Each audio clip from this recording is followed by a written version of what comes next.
Sobrevivientes, historias de superación y esperanza. Hoy en Alem News, el bebé de la caja de zapatos.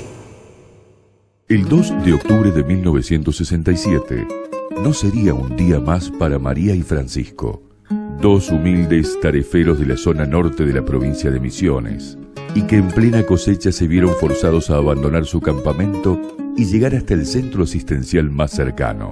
María se había enterado pocas semanas antes que estaba encinta, pero rompió en aguas, no gestando aún las 30 semanas. Es así que entre los dolores, el sangrado, la intensa pesadumbre con mezclas de tristeza, de saber que podría perder a su bebé, emprendieron camino a bordo de una vieja carreta hasta el hospital de la localidad de El Dorado.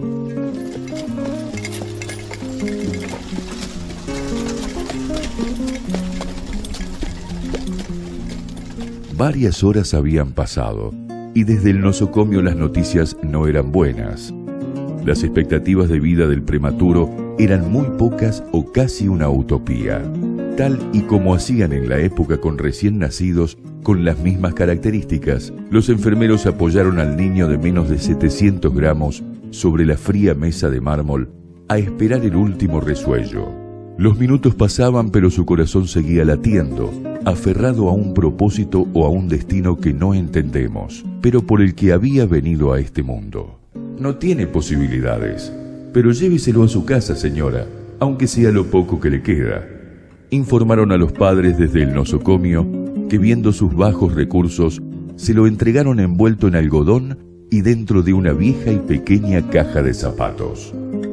En ocasiones, escuchamos historias de partos milagrosos que llegaron a buen término, pese a que las condiciones y las circunstancias están en su contra.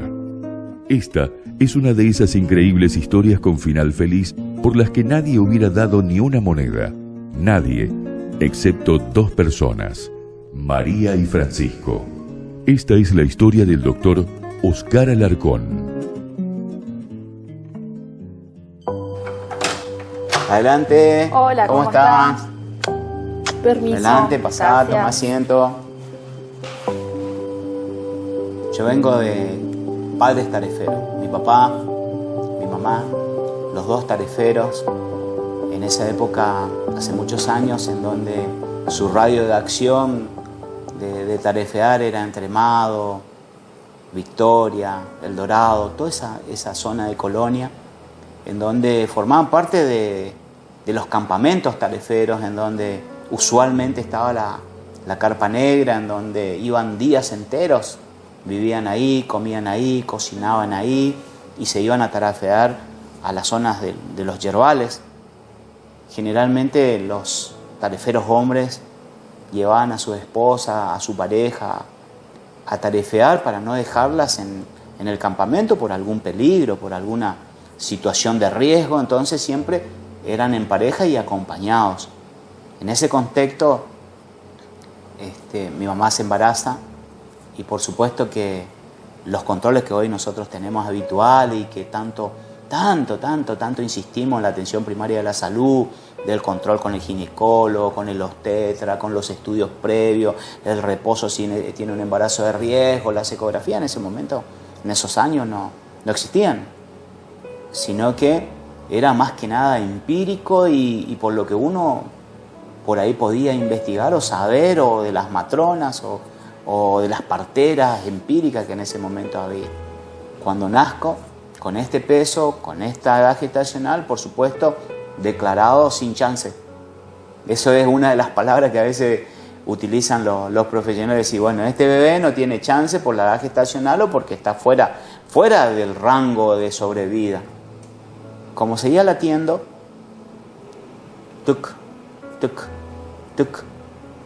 Y por ahí cada tanto tenía lo que se llama gasping, que es una respiración profunda, entrecortada y alejada en el tiempo ahí, que es... Y eso hacía que de nuevo el corazón haga tic, tic, tic, tic, tic, tic, tic, tic.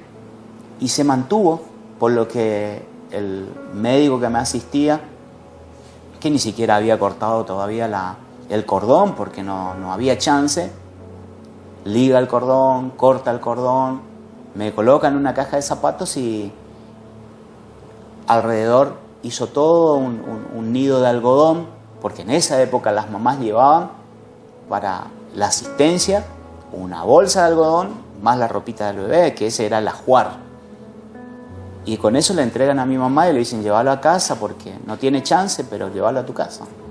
Mi mamá me lleva y por supuesto que seguía latiendo cada vez con más fuerza, seguía respirando cada vez con más frecuencia. Entonces comienza mi mamá a alimentarme con el gotero. En esa época había un antitérmico que se llamaba Multin.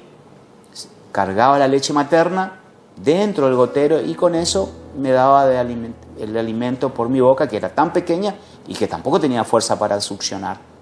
Y eso hacía que me alimente a horario y fue pasando las horas, después fue pasando los días, después fue pasando los meses, los años. Caminé, empecé la escuela, comencé a ir a la secundaria, luego la facultad, la universidad, me recibí de médico, hice pediatría, hice neonatología como especialidad y me inserté en el mismo hospital que me vio nacer y que en ese momento tuve que irme a casa porque no tenía chance después de haber estado en una mesada fría. Aquel 2 de octubre de 1967, el pequeño Oscar, que había nacido con un peso de tan solo 645 gramos, era tan grande como la palma de la mano de su padre. Y a pesar de que había logrado nacer, los médicos seguían pensando que no conseguiría vivir más de unas horas o unos días. Tenía problemas hepáticos y pulmonares, agujeros en su corazón, pero años más tarde, y ya siendo un profesional, aquel niño tuvo la posibilidad que muy pocos tienen, la de enfrentar a aquel que no le había dado esperanzas. Muchos años después, ya profesional, ya pediatra, trabajando en el Hospital San Miguel, después trabajando en un sanatorio privado, en una reunión de obra social en donde fuimos citados varios médicos para cerrar un acuerdo, le comentaba en la euforia, la discusión, que teníamos que cortar rápido la discusión porque yo tenía muchos pacientes esperándome y que necesitaba ir a atenderlos. Uno de los médicos ya mayor me dice, aguantá, ¿qué tanto paciente vas a tener? Espera un poco. Si yo atiendo 4 o 5 pacientes, ¿qué vas a tener 40 pacientes esperándote? Y me acuerdo que le digo, doctor, es la segunda vez que usted no cree en mí. Y me dice, ¿por qué? Si yo no te conozco. No, le dije, cuando yo nací, ¿se acuerda cuando usted me dejó encima de la mesada y no me cortaba el cordón porque pensaba que no tenía chance? ¿Y se acuerda que me tuvo que cortar el cordón porque seguía latiendo y seguía respirando? Y que después me fui a casa y sobreviví con el tiempo, con mi mamá, mi papá, que apostaron de que yo tenía chance y que muchos años después, hoy, soy pediatra y ustedes no creen en mí. Le dije que tengo 40 pacientes esperándome. Y él me dice, no puedo creer, ¿en serio que nos pasó eso? Sí. Y ahí nos abrazamos en un momento muy emotivo y la verdad que nos encontramos 2 veces con el doctor y que eso también nos llevó a pensar que nunca debemos perder la fe y perder la esperanza, que cada uno de nosotros tiene un propósito. Dios nos da un propósito. Seguramente el propósito de Dios en ese momento para que yo sobreviva y para que esté hoy acá era que teníamos que trabajar juntos con los misioneros por el bien común, que había un plan, que no era solamente selección natural, que había un plan, que había un propósito para mi vida y para los que me rodean. Por eso a las mamás que tienen bebés prematuros siempre crean que hay que hacer todo, porque seguramente que Dios tiene un propósito para ellos.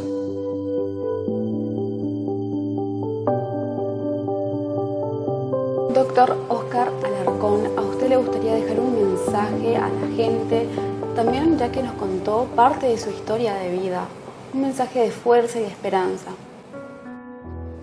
Pensamos en lo que se ha convertido el mundo hoy, en donde la humanidad sufrió un proceso muy, muy, muy terrible de transformación, en donde muchas veces el afecto, la solidaridad, la generosidad se deja de lado por otras cosas. La fe, en donde la esperanza muchas veces se ha perdido.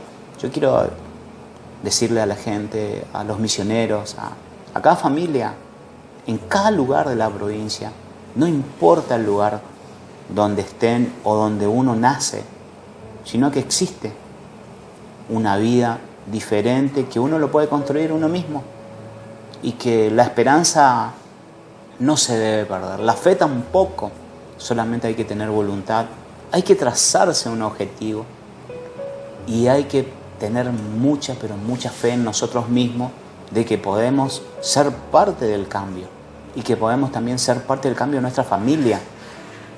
Siempre lo digo, nosotros debemos ser 3 veces mejores que nuestros padres en la cuestión de la cultura, lo académico, la persona, y que tenemos que tratar de lograr eso. Por eso a todas las mamás y a todos los papás y a todos los jóvenes que están del otro lado, no pierdan la esperanza, tengan fe, pónganse a estudiar. Hoy la provincia de Misiones tiene innumerables carreras que son gratuitas. La educación pública es una de las mejores educaciones que tenemos en la provincia de Misiones. Entonces, no dejemos que nos dejen bajar los brazos.